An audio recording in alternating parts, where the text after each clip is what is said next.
तो बात बनेगी। महाराज चक्कर क्या है? और रात को चीला मंगोड़ा मार दिए, बोले सवेरे तीरथ, बोले आज खा लो कल से नहीं। अरे भाई ये भी क्या चक्कर है?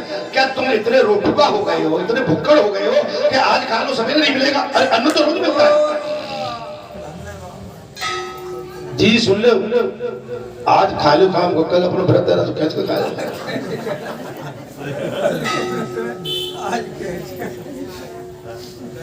अरे भाई तुम क्या सोच है तुम्हारी? पेट से ऊपर, आहार से ऊपर खाके क्या शरीर को आप क्यों पीड़ा देना चाह रहे हैं? अरे भाई आपकी आहार की क्षमता जितनी है, बोले आपको तो ये और सोचना चाहिए कि थोड़ा भूखा होके बढ़िया रहो, कल पेट हल्का बना रहेगा और साधना में और भगवान की भक्ति में, पूजा अर्चना में काम में आएगा। महाराज आज मेरी 11 है, लेकिन 11 में भी डॉक्टर बहुत खराब है, ढोलक वाला बहुत खराब है, पंडित जी तो बहुत खराब है, और मेरी 11 से बहुत खराब है। अरे वो बेकार है, तो खराब है। अरे भाई तुम्हारी गाय की 11 से, जब तुम चुगली पे ही उतरी हो तो कौन का व्रत कर रहे हो? तुमने चुगली करके व्रत को खंडित कर लिया। अरे भाई जो व्रत धारण करता है सोमवार का, मंगल का और 11 का, किसी भी व्रत कोई भी धारण करता है, एकांत में रह के अपने मुंह पर ताला लगा लेता है कि आज हम न बुरी कहेंगे न बुरा सुनेंगे।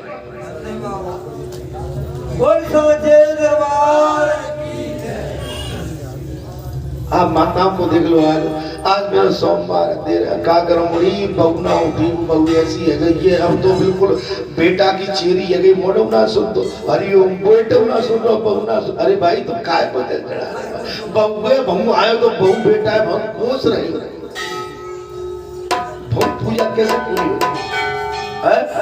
काय दादा बेटा कहाँ है? अरे आओ कहाँ है गए कैसे आदमी हो गए भाई? आप अपनी संतान की, अपनी बहू की, अपनी बेटी की, अपनी आस की, औलाद की निंदा पर तुम तुले हुए हो। किस तरह का हमारे आपका है क्या भाई? आपके हमारे आकर को आचरण कैसे है? हम अपनी दौरानी को, जेठानी को, जेठ को, ननद को, किसी को नहीं छोड़ रहे, लगे मारने। और मौका पड़ जाए तो बहू बेटे को भी निपटे में ले लेते हो। अब आप समझ सकते हो, माने कोई किसी को छोड़ नहीं रहा है, कोई किसी को इस समय छोड़ नहीं रहा है। अर्थात बारह बात चल रही थी, दृढ़ता पूर्वक व्रत, वो तीर्थ का फल, अर्थात वो पहले का पापाचारी हो तो भी शुद्ध हो जाता है, फिर तो पुण्य कर्म करने वाला, उसके लिए तो कहना ही क्या है। तीर्थ से भी मनुष्य कभी पशु योनि में जन्म नहीं लेता। तीर्थ यात्रा की इच्छा करने वाला मनुष्य पहले अपने घर में उपवास करके श्री गणेश यथाशक्ति पूजन करे, तत्पश्चात पितरों, ब्राह्मणों, साधु पुरुषों की भी शक्ति के अनुसार पूजा करके व्रत को धारण करे, फिर प्रसन्नता पूर्वक संयम नियम पालन करते हुए तीर्थ में जाए और तीर्थ में पहुंचकर पितरों का भली भांति पूजन करे, अपने पुरखों का पूजन करे। लेकिन पुरखों को भूल जाते हैं। काय कलयुग में काजे का बनाओ है, ले लड्डू बढ़िया घी के, महाराज बढ़िया बनाओ लगे। महाराज भगवान को चढ़ा दो जो भी आप लेके आए हो, गंगा के तट पर हो, जिस स्थान पर हो, लड्डू लिए, आपका कोई भी नाश्ता बना, भगवान को चढ़ाओ, पितरों को चढ़ाओ, गंगा जी डाल दो, आप कल्याण हो प्रभु, हम सो रहे हैं, आपकी कृपा बनी रहे। हे हमारे पुरखाओं, हे पूर्वजों, हे क्षेत्रीय देवताओं, हम पर दया बना के रखना, हमारी तीर्थ यात्रा आपके आशीर्वाद से सफल हो जाए। और तीर्थ यात्रा में भी पता नहीं, आप देखेंगे ये बस वाले जाते हैं तो आपस में लड़ जाते हैं, ये बस वाले 50-50, 60-60 यात्री जाते हैं, आपस में ही उनमें पार्टी पड़ जाती है। इधर वाले तुम क्या मन में ठान के चले मेरे भाई, काय का तुम्हारा तीर्थ जब तुम्हारा मन साफ नहीं है। ऐसा करने वाला पुरुष तीर्थ के यथार्थ का फल भागी होता है। और तीर्थ में ब्राह्मणों के पूर्ण गोत्र और विद्या की परीक्षा नहीं करना चाहिए। ब्राह्मण कैसा है ये मत सोचिए, ब्राह्मण तो केवल ब्राह्मण, अभी हम गए थे अपने गुरु जी की माने वहां पर आगे ब्राह्मण कैसे आए उन्हें कुछ नहीं ऐसे ही कर दो भाई जो तुम्हें करना है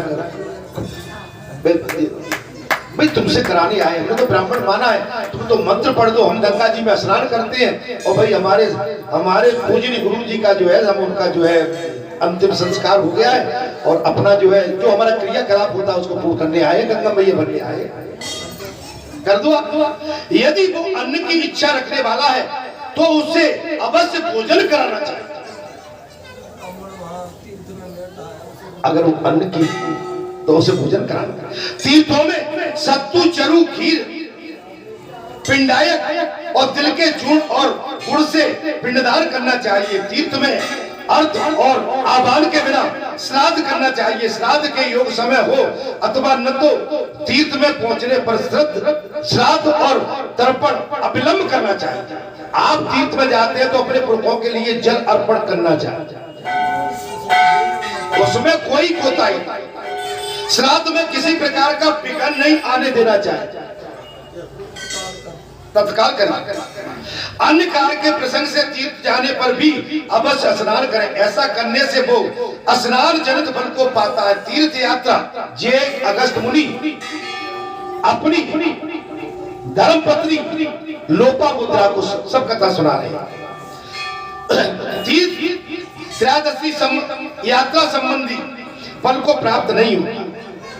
पापाचारी मनुष्य के पाप का तीर्थ में स्नान करने से नाश होता है।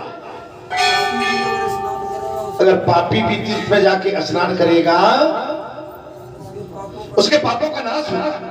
हे देवी, श्रद्धालु मनुष्य को तीर्थ यथार्थ फल देने वाला होगा। श्रद्धालु मनुष्य को सच्चे मन से जो तीर्थ को जाता है उसे तीर्थ यथार्थ फल देने वाला होगा। जो दूसरों के लिए तीर्थ करता है वो तीर्थ जनित पुण्य के लिए 16वें अंश को पाता है। जो दूसरे के लिए करता है, अपने लिए तो ठीक है लेकिन दूसरे के लिए तीर्थ करके और बिल्कुल वही पूरी प्रक्रिया पूरी करता है तो वो 16वें अंश को पाता है। उसे एक पुतला बनकर उसे तीर्थ के जल में नहलवावे और जिस पुरुष के उद्देश्य से उस पुतले को नहलाया जाता है वो तीर्थ स्नान जनित पुण्य के 8वें अंश को प्राप्त कर लेता है। तीर्थ में जाकर उपवास तथा सिर का मुंडन कराना चाहिए।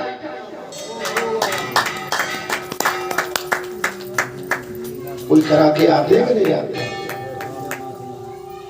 तीर्थ में जाके उपवास तथा सिर का मुंडन कराना चाहिए। हे देवी, ये अगस्त मुनि कह रहे हैं क्योंकि मुंडन कराने से सिर पर चढ़े हुए पाप दूर हो जाते। मुंडन कराने से हमारे महाराज बोले क्या करा लूं? जब हमने मुंडन करा लिया आप बोले महाराज मैं क्या कराऊं? मैंने कि भैया सर के बाल तो भी दे दो। ड्राइवर बोला मैं क्या कराऊं? मैंने तू कुछ नहीं है मेरे भाई, मैं तुझसे क्या कहूं? तो थोड़ी के बाद दे, कुछ तो दे दे मेरे भाई। बोल सच्चे दरबार। हमारा जाना व्यर्थ न हो जाए। हम जिस क्रिया के लिए गए हैं, जिस उद्देश्य के लिए गए हैं, अगर हमने उसमें फॉर्मेलिटी की तो फॉर्मेलिटी भगवान स्वीकार नहीं करता। भगवान समर्पित भाव को स्वीकार करता। जिस दिन तीर्थ में पहुंचना हो उसके पहले दिन उपवास करना चाहिए। जिस दिन तीर्थ में पहुंचना चाहिए उसके पहले दिन उपवास करना चाहिए और तीर्थ में पहुंचने के दिन पितरों के लिए श्राद्ध एवं दान करना चाहिए। काशी कांची माया लक्ष्मण झूले से कनखल तक अयोध्या, द्वारका, मथुरा, अवंती ये 7 पुरियां मोक्ष देने वाली है। श्री शैल नामक व्रत का संपूर्ण प्रदेश मोक्ष देने वाला है। केदार तीर्थ का महत्व उससे भी अधिक है। केदार तीर्थ का उससे भी अधिक है।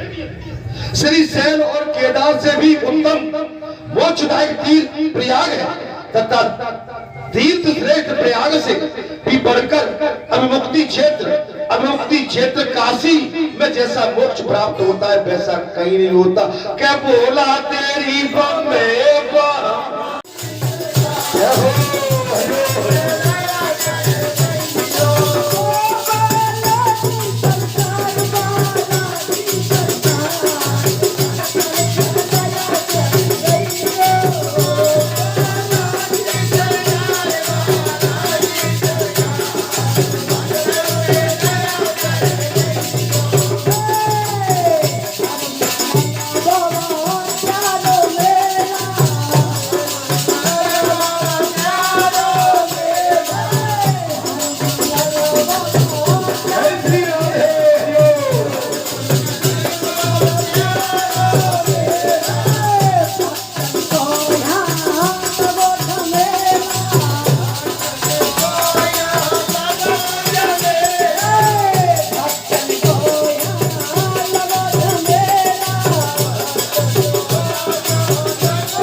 आनंद आ गया।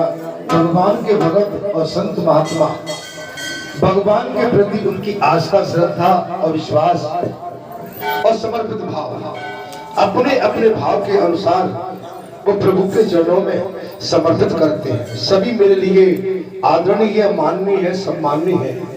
बालाजी सरकार का आतिथ्य आप सभी को स्वीकार है। निश्चित बालाजी सरकार की और माँ भगवती वैष्णव मैया की साक्षात इस समय माँ और बेटे की बिल्कुल संपूर्ण कृपा आपके क्षेत्र में और बालाजी धाम में बस रही है। निश्चित आप समझ सकते हो कथा इस समय चल रही है कि तीर्थ यात्रा का महत्व क्या है और मानुष की मनोभावना और मन क्या है और मन का तीर्थ क्या है, सत्य भाव का तीर्थ क्या है, त्याग एवं वैराग्य का तीर्थ क्या है। अर्थात बात आती, अगस्त जी कहने लगे कि मथुरा में एक श्रेष्ठ ब्राह्मण रहते थे। एक समय की बात है, हे मुनिवर, हे सूत जी, मथुरा के अंदर एक श्रेष्ठ ब्राह्मण रहते थे। उनके पुत्र का नाम शिव शर्मा था। उनके पुत्र का नाम क्या था? शिव शर्मा था।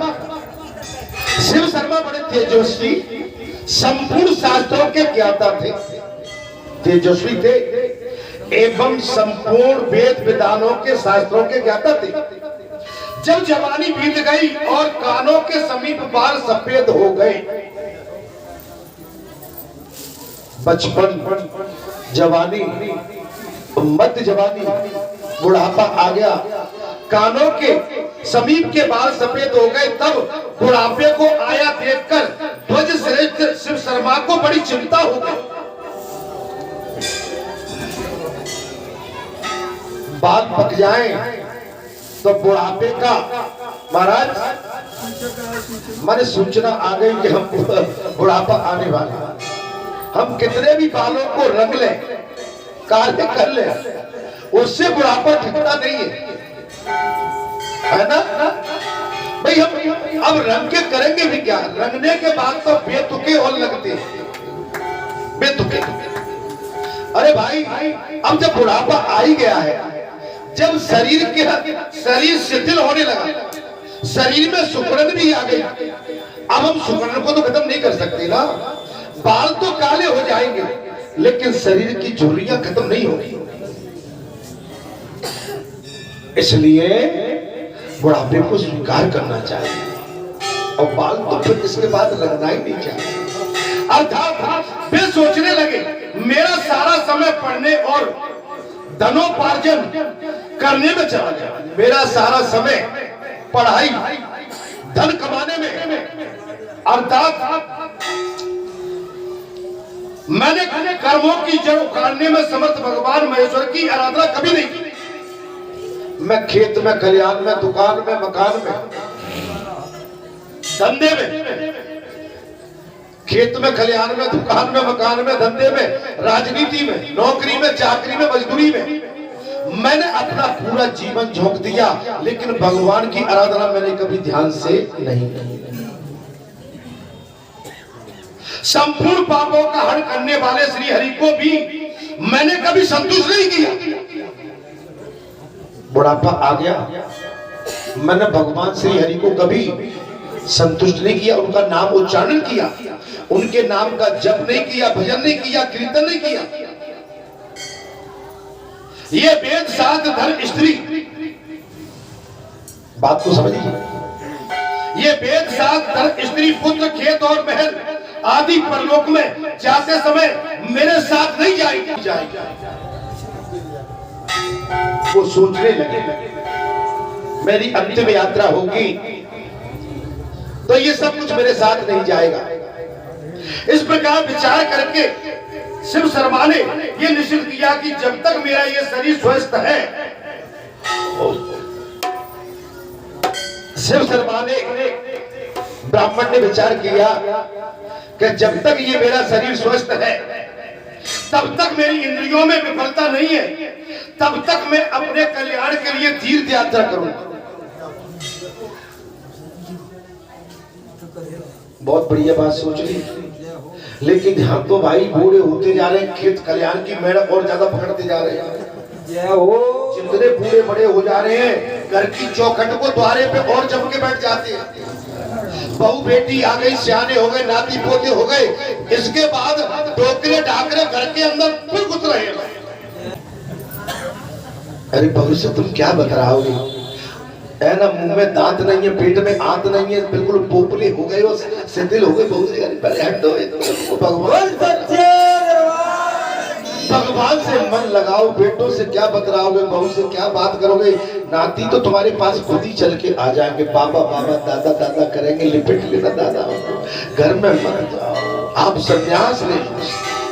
बड़ी व्यवस्था रहती थी गांव गली में, पहले चौपारे रहते थे, बैठका रहते थे, बड़े बूढ़े उनमें पड़े रहते थे। बोले भैया ऐसे मत देंगे भैया। ये विचार करके शुभ तिथि, शुभ दिन और शुभ लगन में और शिव शर्मा ने एक रात उपवास करके प्रातः काल पितरों का श्राद्ध किया है और श्री गणेश भगवान को, ब्राह्मण को नमस्कार करके व्रत का पारण करके तत्पश्चात तीर्थ की यात्रा के लिए प्रस्थान कर दिया। सही सही बताओ, हाथ उठा देना। आप लोग कितना पछताते हो कि अब तो हम थक गए यार, अब कुछ नहीं, तो भगवान की भक्ति या तीर्थ यात्रा में चलते हैं। सही सही हाथ उठाना। अब घर में नहीं जाएंगे, घास फूस चारों चौरा, घर की चौखट में पोर में नहीं जाएंगे। अब ते अकेले तिल्ले तो जाना पड़ेगा भाई। आजकल चक्कर एक और रहेगा, बेटा बहू रहते नहीं है, अकेले ठूटा है भाई, ठूट कहाँ जाएगा बेचारा, जाके चौखट में ही। बुरा मत मारी, मैं तुम्हारी सिफारिश भी कर दी है।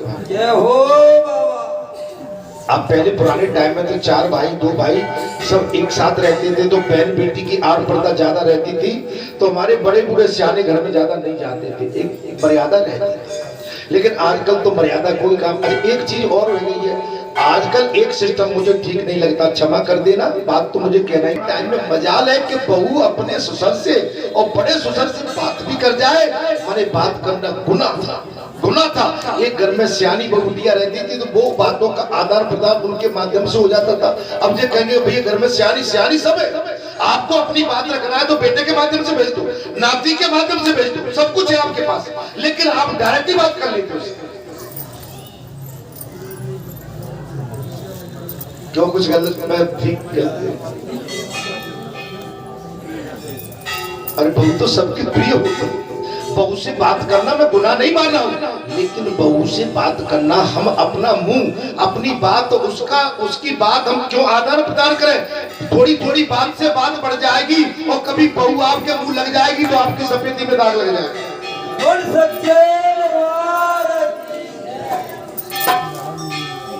बचो इनसे। क्यों महाराज, क्या पीड़ा तो नहीं हुई किसी? अर्थात एक रात उपवास करके पहुंच गए, 12 विस्तार कर लिया। मार्ग में ब्राह्मण ने सोचा मैं पहले किसी तीर्थ में जाऊं, इस पृथ्वी पर अनेक तीर्थ हैं, आयु क्षण भंगुर है। इस पृथ्वी पर अनेक तीर्थ हैं, आयु क्षण भंगुर है, उम्र कम है और मन चंचल है। कथा को ध्यान से सुनिए। अतः मैं सबसे पहले सप्तपुरियों की यात्रा करूंगा, क्योंकि वहां सभी तीर्थ विद्यमान है। सप्तऋषि, सप्तपुरी, वहां की यात्रा करूंगा क्योंकि वहां सभी तीर्थ विद्यमान है, स्थित है। इस निश्चय के अनुसार वे अयोध्यापुरी में गए और सरयू में स्नान किया और वहां के भिन्न भिन्न तीर्थों में पिंडदान किया और तर्पण करके पितरों को संतुष्ट किया। अयोध्या 5 रात अयोध्या में निवास करके वे प्रसन्न पूर्वक तीर्थराज प्रयाग को गए। 5 रात्रि विश्राम करने के पश्चात, तीर्थों का दर्शन करने के पश्चात शिव शर्मा प्रयागराज तीर्थ के लिए प्रस्थान किया, जहां श्याम और श्वेत सलिल बाली सरता में श्रेष्ठ दुर्लभ यमुना तथा गंगा जी विराजमान रही। गंगा और जमुना, जिनका शरीर प्रयाग तीर्थ के जल से भीगता है, उन यज्ञकर्ताओं का इस संसार में पुनर्आगमन नहीं होता है। ये सोचने के पश्चात वहां सूर्यटंक महादेव निवास करते हैं। सूर्यटंक महादेव निवास करते हैं। वो अच्छा वट है और जिसकी जड़ 7 पाताल लोकों तक फैली हुई है। वट वृक्ष अच्छे वृक्ष है जिसकी जड़ 7 पाताल लोकों में फैली हुई है। प्रलय काल में उसी पर आरूढ़ होकर मार्कंडे जी ने निवास किया था। मार्कंडे जी ने प्रलय काल में उसी पर निवास करके, उसी पर आरूढ़ होकर मार्कंडे जी ने निवास किया। अच्छा वट को वट वृक्षधारी साक्षात ब्रह्मा जानना चाहिए। साक्षात ब्रह्म, उसके समीप ब्राह्मणों को, ये अगस्त जी कह रहे हैं हमारा, उसके पश्चात ब्राह्मणों को भक्ति पूर्वक भोजन करा के मनुष्य अच्छे पुण्य का भागी होगा। वट वृक्ष के नीचे ब्राह्मणों को भोजन कराने के पश्चात वो मनुष्य अच्छे पुण्य का भागी हो जाएगा। वहां लक्ष्मी पते भगवान विष्णु वैकुंठ धाम से आकर श्री माधव स्वरूप निवास करते हैं और मनुष्य को अपने परम धाम में पहुंचाते हैं। श्याम और श्वेत जयबाली 2 नदियां वैदिक मंत्री द्वारा वर्णित हुई हैं, अर्थात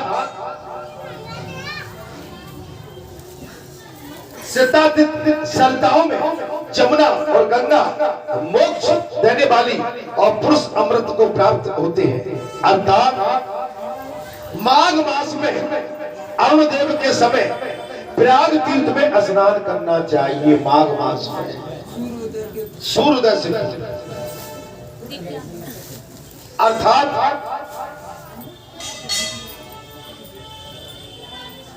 शिव लोग, ब्रह्म लोग और पार्वती लोग, कुमार लोग, वैकुंठ लीग और सत्य लोक से भी वहां के निवासी आते हैं। माने इन लोगों से भी वहां के निवासी इस स्थान पर स्नान करने आते हैं। तपो लोग, जन लोग, महलों और सुर लोग के निवासी भी यहाँ आते हैं। ये अगस्त जी कहते हैं, हे ऋषिवर, भूलोक और भूलोक का तथा संपूर्ण नागलोक भी, जबकि वहां के रहने वाले सारे प्राणी यहाँ पधारते हैं। हिमावत आदि श्रेष्ठ पर्वत और कल्प वृक्ष आदि तस्वर भी माघ मास में प्रयाग स्नान करने के लिए पधारते हैं। प्रयाग निश्चित ही इच्छा अनुसार फल देने वाला तथा मोक्ष प्रदान करने वाला तीर्थ है। ज्ञानी पुरुष भगवान विष्णु के उस सच्चिदानंदमय पद को प्राप्त करते हैं वेद की श्रुतियों द्वारा, और जिसके विषय में बारंबार ये बात कही जाती है वो प्रयाग तीर्थ ही है। हे देवी देवी तीर्थराज प्रयाग सब तीर्थों द्वारा सेवित है, पूजनीय है, एकत्रित है। अर्थात उसके गुणों का वर्णन करने में यह गुणों को जानकर माघ भर भी रहते हैं और उसके बाद वे काशीपुरी में चले जाते, एक माह रहते हैं। माह के महीने में जो संत महापुरुष होते हैं वो माह के महीने में जाके प्रयागराज तीर्थ में स्नान करते हैं। एक महीने वहां पर अपना समय व्यतीत करके पूजा अर्चना करके वापस चले जाते हैं। वहां प्रवेश करते ही उन्हें पुरी के द्वार देरी पर भगवान श्री गणेश का दर्शन हो गया। किसको? शिव शर्मा ने भक्ति पूर्वक श्री गणेश जी के ऊपर घी मिलाए हुए सिंदूर का लेप किया और उन्हें 5 मोदक का नैवेद्य लगाकर और क्षेत्र के भीतर प्रवेश किया और वहां मणि कीर्तधारी मणि करकट कार्तिक तीर्थ में जाकर उन्होंने देखा कि स्वर्गीय नदी गंगा जी दक्षिण से उत्तर की ओर प्रसारित हो रही, दक्षिण से उत्तर। पापहीन पुण्य आत्मा मनुष्य उन तट पर गिरे हुए उत्तर वाहिनी गंगा का दर्शन करने के पश्चात शिव शर्मा ने वज्र सहित निर्मल जल में गोता लगाए और इससे उनकी बुद्धि तत्काल शुद्ध हो गई। बुद्धि शुद्ध होती है किसी सत्संग में जाके बैठो, किसी महापुरुष की शरण में जाओ, किसी सत्पुरुष की शरण में जाओ, किसी योगी की शरण में जाओ, किसी तपस्वी की शरण में जाओ, किसी देव स्थान पर जाओ, किसी अच्छे स्थान पर तीर्थ स्थान पर जाकर आप उसके दर्शन करो जो फल देने वाला हो। आपकी हमारी जो संसारिक बुद्धि है वो निश्चित ही शुद्ध बुद्धि में परिवर्तित हो जाती है। वे कर्म कांड के ज्ञाता थे, अतः स्नान करके उन्होंने विधि पूर्वक देवताओं, ऋषियों और दिव्य मनुष्य, दिव्य पितरों और चतुर यमों तथा अपने पितरों का तर्पण किया। किसने? शिव कुमार शर्मा ने। शिव शर्मा ज्ञानी थे, कर्मकांडी थे, वो जानते थे, समझते थे कि तीर्थ में किस विधि का उपयोग करने के पश्चात क्या लाभ मिलता है, कैसे करना चाहिए।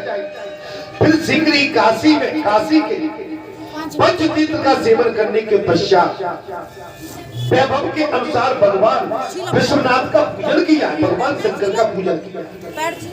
शिव शर्मा भगवान शिव को और शिव की उस पुरी को बारंबार देखकर बहुत विस्मित हुए और सोचने लगे इस काशी की महिमा का वर्णन कोई नहीं कर सकता है।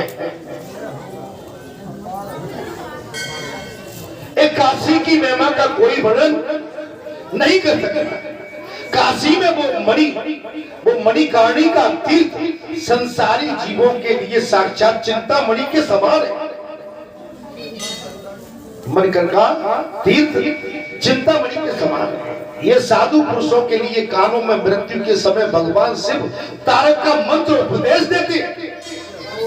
काशी में भगवान शंकर तारक का मंत्र देते हैं, तारने का मंत्र देते, कल्याण का मंत्र देते, इसलिए उसका नाम मणिकर्णिका। ये निवास करने वाले जरायुज, मनुष्य आदि, अंडज, पंछी आदि, उदज, वृक्ष आदि और स्वदज, मक्खी आदि सभी जीव मोक्ष के भागी होते हैं। मनुष्य की तो बात क्या है, पशु पंछी का भी मोक्ष प्रदान होता है काशी विश्वनाथ के प्रांगण में, उनकी धरती पर। अर्थात इस प्रकार विचार करते हुए शिव शर्मा बार बार उस पवित्र एवं विचित्र क्षेत्र को नेत्रों से निहार रहे हैं पर उन्हें तृप्ति नहीं होती। तृप्ति नहीं होती। एक बार नहीं, कथा सुनने के लिए जैसे आप बार बार ललायत रहते हैं। बालाजी धाम ग्राम बरेटा में हर मंगलवार को आप आके या नयापन महसूस करते हैं। ऐसे किसी पूज्य तीर्थ में जाने के पश्चात आप वहां पर आपका मन नहीं बनता है। आपको मजबूरी ये है कि आपको समय सीमा निर्धारित है, उसी समय में आपको अपने संसार की ओर वापस होना पड़ता है। तीर्थ कोई छोड़ना नहीं चाहता। ये कथा इस समय चल रही है, कोई नहीं चाहता कथा बंद हो जाए। बालाजी धाम में ये मंगल आज है, ये मंगल हमेशा बना रहे। यहाँ पर हमेशा मंगल के गीत गाए जाते रहे। ये मंगल हर रोज बना रहे। हम यहाँ पर ऐसे ही बैठे रहे, ऐसे ही कथा सुनते रहे, ऐसे ही यहाँ का अमृत पान करते रहे। यही हमारे जीवन का मुख्य लक्ष्य है। वे मन ही मन कहने लगे, मैं उत्तम मोक्ष प्रदान करने में कुशल काशीपुरी को सातों पुरियों में श्रेष्ठ समझता हूँ। सातों सप्तियों में काशीपुरी श्रेष्ठ समझता हूँ। ब्राह्मण ने सोच लिया, तथापि काशी और अयोध्या के अतिरिक्त अन्य पुरियों में मैंने अभी तक दर्शन ही नहीं किया। अयोध्या एवं काशी के अलावा मैंने कहीं मैं गया ही नहीं। बालाजी धाम ग्राम बरेटा से निकल के हम कहीं गए ही नहीं। आप हम संसार मृग की भांति मत भटको। आप एक जगह अपना अलग अखंड ज्योति जला दो। आपके सारे तीर्थ नहीं चल के आ जाएंगे। अष्ट सिद्धि और 9 निधि यहाँ है। माँ जगत जननी यहाँ पर है। भगवान रामचंद्र जी का वास यहाँ पर है। जहाँ हनुमान है वहाँ श्री राम है, जहाँ श्री राम है वहाँ हनुमान है।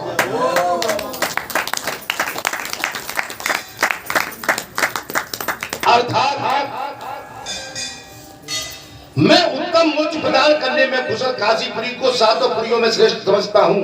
वो ब्राह्मण देवता सोचने लगे, तथापि काशी और अयोध्या के अतिरिक्त अन्य पुरियों को मैंने अभी तक देखा, दर्शन तक नहीं किए। इसलिए उनका भी प्रभाव जानकर मैं पुनः यहाँ आ जाऊंगा। मन महाराज मन चंचल होता है। आदमी को कभी भी मैं बताऊं, कोई कैसा भी बना रहे महाराज, लेकिन ध्यान मन नहीं मानेगा। लेकिन आप जैसे कम होती है जो कि नहीं अब कहाँ जाए, देखो भीड़ पड़ेगी रास्ते में, पता नहीं। अब यही तो तीर्थ है भाई, मरना यहाँ जीना यहाँ, इसके सिवाय जाना क्या। मरना यहाँ जीना यहाँ, इसके सिवाय जाना कहाँ। आप ऐसा मानो, बड़ा आनंद आता है। अच्छा भीड़ में कहाँ जाओगे?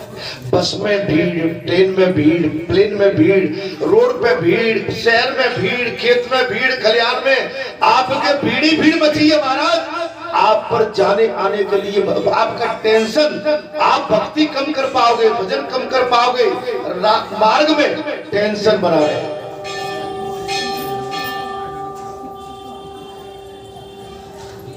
मैं आपको अपना एक दृष्टांत बताता हूं। मैं अमेरिका भगवान श्री हरि और महादेव जी निरंतर करते रहते हैं। देवी भूतनाथ भगवान महाकाल की आराधना करके शिव शर्मा कांचीपुरी में पहुंच गए। काशीपुरी नहीं, कांचीपुरी, जो 3 लोकों में भी अधिक कमनी है,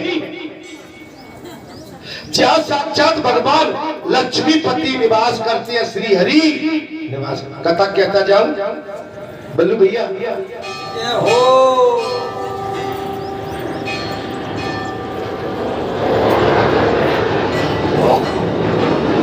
हे देवी अगस्त मुनि बोले, त्रिकालदर्शी कांतिमान पुरुष से सेवित कांतिमती कांची नगरी का दर्शन कर वहां के आवश्यक तीर्थ कृत्यों का पालन करके वे द्वारकापुरी की ओर गए। वहां सब ओर से धर्म, अर्थ, काम और मोक्ष इन चतुर्विधि पुरुषों के द्वार द्वारकापुरी पहुंचे। द्वारकापुरी में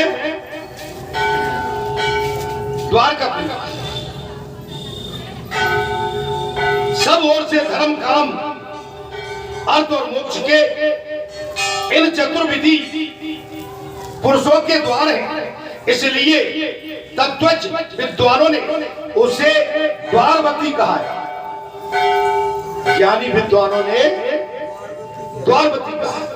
यमराज अपने दूतों से कहते हैं कि जिसके ललाट में गोपी चंदन का तिलक लगा है उसे प्रज्वलित अग्नि की भांति समझकर प्रथम पूर्वक दूर से ही त्याग देना। अगर किसी गोप के माथे पर ललाट पर तिलक लगा है तो अग्नि समझ के दूर से ही त्याग देना, उसको छूना मत। यमराज से कहते दूतों, जो तुलसी की माला से विभूषित तुलसी नाम का जप करने वाला तथा तुलसी के रक्षक है, वे दूर से ही त्याग देने योग्य।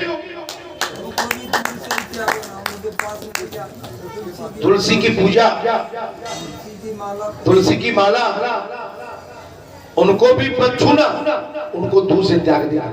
अच्छा, तुलसी रात्रि में तुलसी की पूजा कौन कौन करता है? रात्रि के टाइम हाथ वही उठाना जो रात्रि में सत्यता के साथ रात्रि में शाम की संध्या वंदना में जो तुलसी मैया को दीपक धर के उन पर तुलसी से उन आरती करती है। सही सही उठाना, गलत हाथ मत उठाना। यहाँ बहुत ही सुंदर।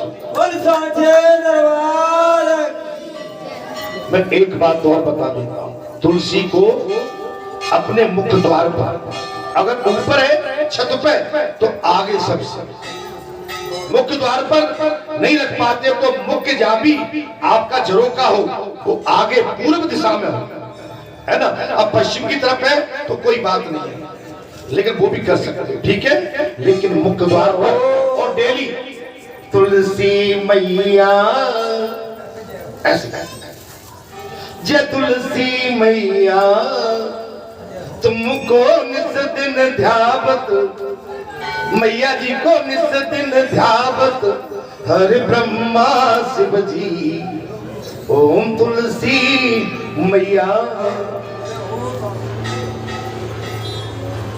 आप ये विचार पक्का करके चलिए, आपका मन स्वच्छ रहेगा, आपको रोग दोष सताएगा नहीं। अगर रोग को पालोगे नहीं तो आपके पास भी नहीं आएगा, और पाल लोगे तो भैया उसके लिए तो मैं कुछ बोल नहीं सकता। अर्थात कहां पहुंच गया?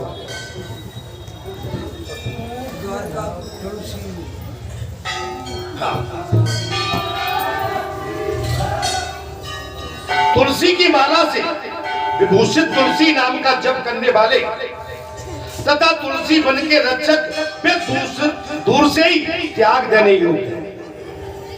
अगस्त ऋषि कहने लगे, हे देवी, द्वारकापुरी में जो जीव काल से प्रेरित होकर मृत्यु को प्राप्त होते हैं वे बैकुंठ धाम में पहुंचकर पीतांबरधारी तथा 4 भुजाओं से विभूषित हो जाते हैं।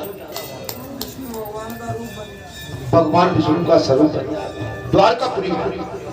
जो द्वारकापुरी में अपने शरीर को छोड़ते हैं, हे देवी, वे बैकुंठ धाम में पहुंचकर पीतांबरधारी तथा 4 भुजाओं से विभूषित हो जाते हैं।